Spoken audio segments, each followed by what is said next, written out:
One of the things I fully recommend if you're thinking about going automated is do it all at once. I talked to Mayor Armstrong in Columbus on this particular fact, and he fights that every time they launch a new area of town, that they reintroduce everybody to automation. And we did it all at once. We had about a month period where people got over the change, they had to figure out the change, but overall the citizens, once they figured out what it was, how it was going to happen, it was an easy sell. So it wasn't really hard, it was just getting council to release the money and to make the change. Yeah, what are you waiting on? Let's get going. It's the perfect time. I mean, when you go to the shows, that's all you see is automated trucks. Just get moving on it. You know, if you're not looking at automation, you're falling farther and farther behind. Until you go automated, you're going to be behind the curve. There are a few things I'd tell any other city that's thinking about automating. Number one, you use the information that's available from other cities that have already automated.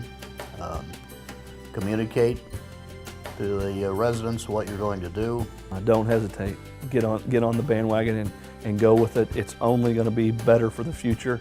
The only thing I wish I would have done is got the truck with 2 arms. I don't think it was a tough sell. I mean, I'd seen it, the first time I'd seen it was in Florida on vacation. And the next thing I knew, the public safety director had come to me and said, hey, we've got to look at savings, and here's a way we can do it.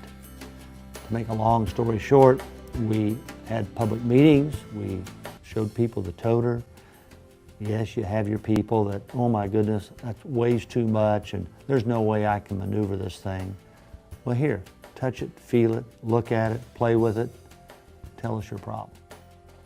Don't get me wrong, it's not a perfect scenario at the beginning of anything, but at the end of the day, there are no complaints. So that's important. You know, that phone when it rings, it doesn't ring normally because somebody's happy.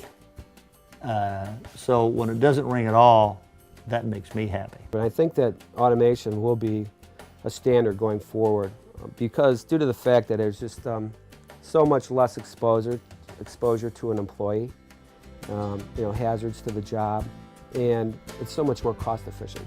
At first I was a little nervous. We got some negative feedback, but that was just because we changed. You're going to have negative feedback in the beginning. That's part of it. As we continue to roll on, it's funny, some of our biggest critics when we first introduced it are now saying, wow, this is one of the best things. We should have looked at this 30 years ago. Well, unfortunately, the trucks weren't available 30 years ago. You know, we don't like to change, and that was basically the biggest thing. I'm set in my ways, but most of them, once they started this program, it was a win for them.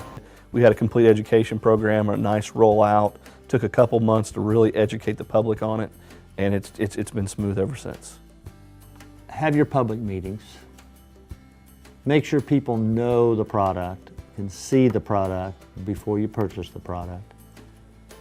And then have some of the council members from other cities contact all the cities that have this program in place and even come to their community and talk to them about it.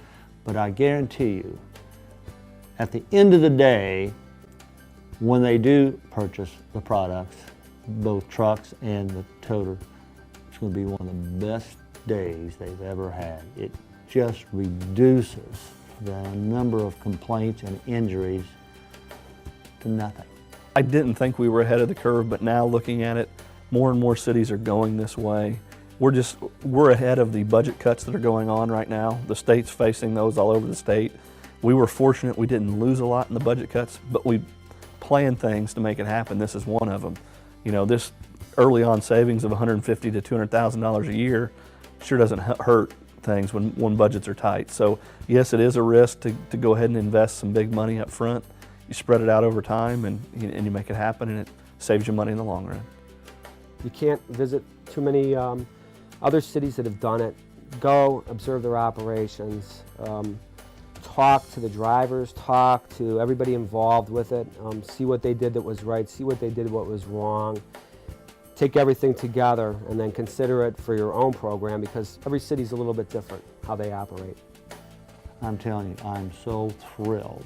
And I think almost all of our citizens feel the same way. It's cleaner, neater.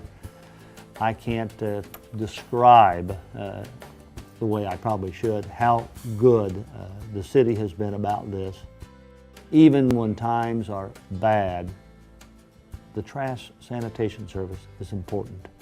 And if their sanitation's picked up and it's done in a neat way, reduces complaints, and that's what this program's done for us.